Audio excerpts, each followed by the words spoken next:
Hello guys.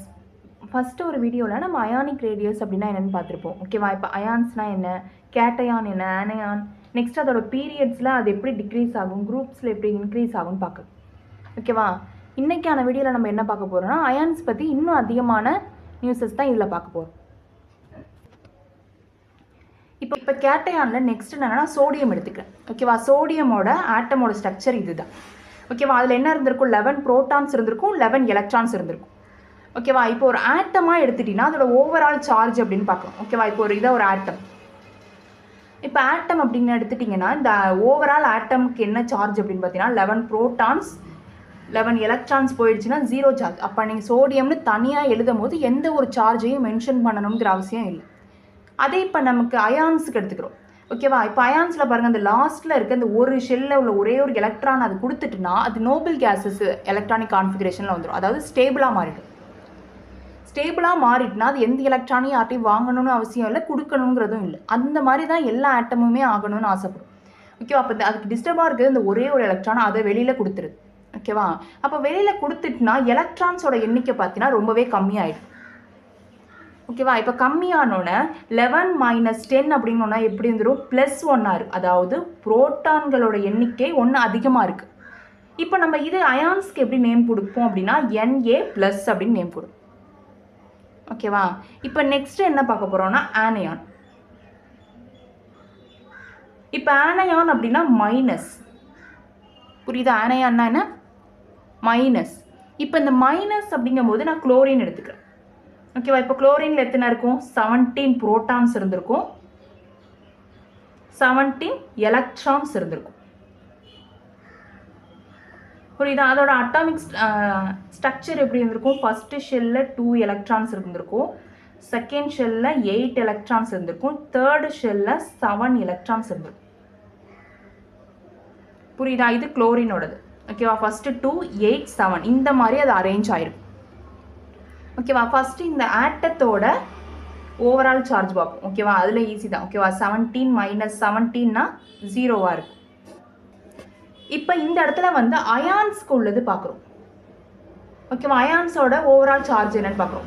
Proton அப்படிங்கிறது 17 தான் இருக்கும். ஓகேவா? ஆனால் எலக்ட்ரான் அப்படிங்கிறது பாருங்கள், இதில் 7 இருக்கா, இன்னும் ஒன்று யார்கிட்டேருந்து அது வாங்கினா, இப்போ சோடியம் கிட்டேருந்தே அந்த ஒரு எலக்ட்ரானை வாங்கினுச்சுன்னா இது ஸ்டேபிளாக மாறிடும். புரியுதா? அப்போ இந்த ஒரு எலக்ட்ரானை இதை அக்செப்ட் பண்ணிவிட்டு என்ன பண்ணிடும்னா 18 எலக்ட்ரான்ஸாக மாறிடும். இப்போ பாரு, மைனஸில் ஒரு சார்ஜ் அதிகமாக இருக்குது. ஓகேவா? இப்போ ஃபஸ்ட்டு ஆட்டம்னு எழுதும்போது சிஎல்னு எழுதிப்போம். எதுக்கு Cl- கொடுக்குறோன்னா எலக்ட்ரான்ஸோட எண்ணிக்கை 1 அதிகமாக இருக்குது. புரியுதா? அதனால இந்த இடத்துல என்ன கொடுக்குறோம், Cl- அப்படின்னு கொடுக்குறோம். ஓகேவா?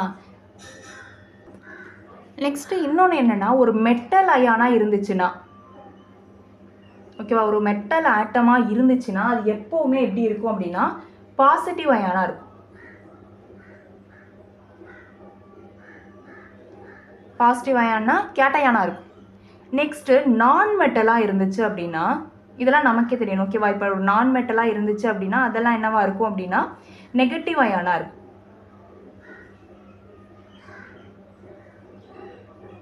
ஓகேவா? இதெல்லாம் நமக்கே தெரிஞ்சிருக்கணும். ஓகேவா? அப்போ மெட்டல்ஸ் அப்படிங்கிறது எப்போதுமே பாசிட்டிவாக இருக்கும், நான் மெட்டல்ஸ் அப்படிங்கிறது நெகட்டிவாக இருக்கும்.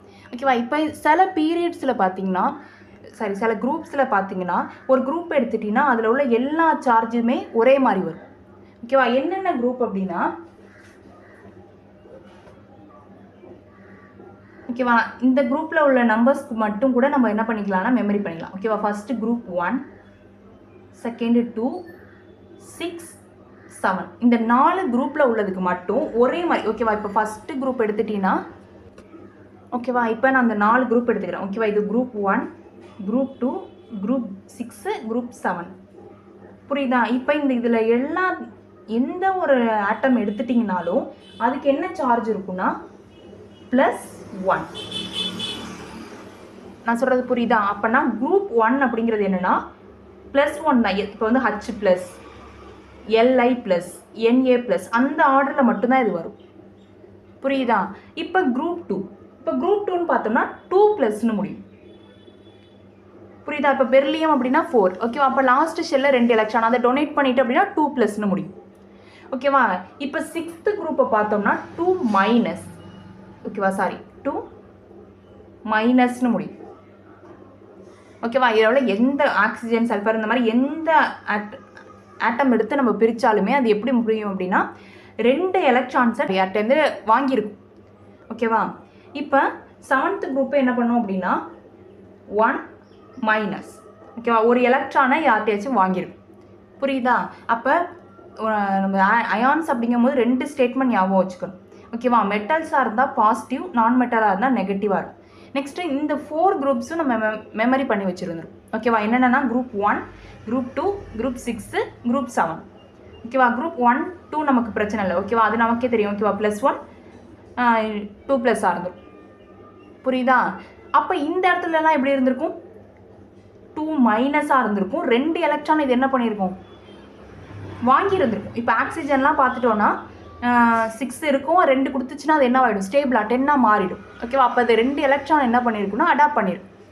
அதே மாதிரி லாஸ்ட்டு ஃப்ளோரின் அந்த ஹாலஜன் குரூப்ஸ் என்ன பண்ணியிருக்கும், ஏதாச்சும் ஒரு எலக்ட்ரான் அது கிடச்சிச்சின்னா அது ஸ்டேபிளாக மாறிடும். ஓகேவா. ஓகேவா. அப்போ இது செகண்ட் ஸ்டேட்மெண்ட். குரூப்ஸில் ஒரு 4 குரூப்ஸில் மட்டும் ஒரே மாதிரி இருக்குது. இதெல்லாம் நம்ம ஈஸியாக வந்துடும். ஓகேவா. நம்ம பார்க்கும் போதே தெரியும். இப்போ நெகட்டிவ் அயான்ஸாக இருந்துச்சுன்னா,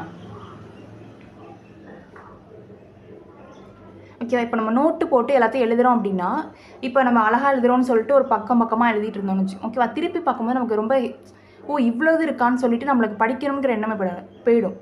ஓகேவா. அப்போ நம்மளாம் என்ன பண்ணணும், சிம்பிளிஃபை பண்ணி நோட்ஸ் எடுத்துக்கணும். ஓகேவா. இப்போ நான் அந்த இடத்துல நெகட்டிவ் அயான்ஸ் எடுத்திருக்கேன். ஓகேவா. புரியுதா. இப்போ நெகட்டிவ் அயான்ஸாக இருந்துச்சுன்னா, அதாவது ஆனையானாக இருந்துச்சு அப்படின்னா அது முடிவில் IDEன்னு சேர்க்கணும். புரியுதா. IDEன்னு சேர்க்கணும். ஓகேவா. இப்போ எக்ஸாம்பிளுக்கு என்னென்ன பார்க்கலாம் அப்படின்னா ஆக்சைடு, இன்னொன்று என்னென்னு பார்ப்போம், சல்ஃபைடு, ஃப்ளூரைடு, ஓகேவா, புரோமைடு, இப்படி தானே எழுதுவோம். ஓகேவா. புரோமைடு இதெல்லாம் என்னென்னா ஒரு நெகட்டிவ் அயான் வந்துச்சுனாலே நமக்கே தெரிஞ்சிருக்கும். ஓகேவா. இப்போ நம்ம பார்க்கணும், இப்போ ஒரு ஆக்சிஜன் ஆட்டம் எடுத்துப்போம். ஒரு ஆக்சிஜனில் எத்தனை எலக்ட்ரான்ஸ் இருக்குன்னா நமக்கு தெரியும், 6 இருக்கும். ஃபஸ்ட்டு 2 இருக்கும். செகண்ட் ஷெல்லில் எத்தனை எலக்ட்ரான்ஸ் இருந்திருக்கும், அதுக்கிட்ட 6 இருந்திருக்கும். இதுதான் ஆக்சிஜன் ஆட்டம். புரியுதா. நம்ம நார்மலாக ஆக்சிஜன் எழுதுகிறோம் இல்லையா, அது. இப்போ இது வேறு எந்த ஆட்டம்கிட்டே ஆச்சு ஒரு 2 எலமெண்ட் வாங்கியிருக்குன்னு வச்சுக்கோ.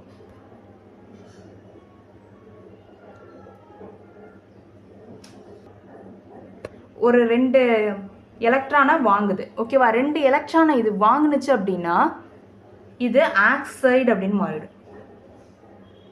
ஆக்சிஜன் 2 மைனஸ்னு மாறிடும். புரியுதா. இதை தான் நமக்கு வந்து என்னென்னா நார்மலாக நமக்கு இந்த ஒரு பேசிக்ஸ் தெரிஞ்சாலே பல கொஸ்டின்ஸ்க்கு நம்ம ஈஸியாக ஆன்சர் பண்ணிடலாம். ஓகேவா. நெக்ஸ்ட்டு என்ன தெரிஞ்சுக்கணும் அப்படின்னா நோபல் கேஸஸ் எப்போதும் அயான்ஸாக ரியாக்ட் பண்ணாது. ஏன்னா நோபல் கேஸஸ் அப்படிங்கிறது நமக்கே தெரியும் இல்லையா, எப்படி இருக்குன்னா ரொம்ப ஸ்டேபிளாக இருக்கும். ஓகேவா. அதுக்கு எதுவுமே கொடுக்கணுங்கிற அவசியமும் இல்லை, வாங்கிக்கணுங்கிற அவசியமும் இல்லை. ஓகேவா. அப்போ அது எப்படி இருக்குன்னா ஸ்டேபிளாக இருக்கும். ஓகேவா. நெக்ஸ்ட் இதில் ஒரே ஒரு சீரீஸ் மட்டும் நீங்கள் ஞாபகம் வச்சுங்க. ஓகேவா. எப்போதுமே கேட்டையான், ஓகேவா, கேட்டையான் அப்படிங்கிறது ஆட்டமை விட சின்னதாக இருக்கும். புரியுதா. ஆட்டமை விட இது பெருசாக இருக்கும்னா ஆனையான் பெருசாக இருக்கும். புரியுதா. ஏன் இப்போ பெர்லியம்னு எடுத்துப்போம். இப்போ பெர்லியம் இல்லைன்னா ஆக்சிஜன் ஏதாச்சும் ஒரு ஆட்டம். ஓகேவா. இப்போ ஆட்டம் எடுத்துட்டிங்கன்னா அது ஒவ்வொரு எலக்ட்ரானை கொடுக்க கேட்டையானாக மாறுது, சின்னதாக மாறுது.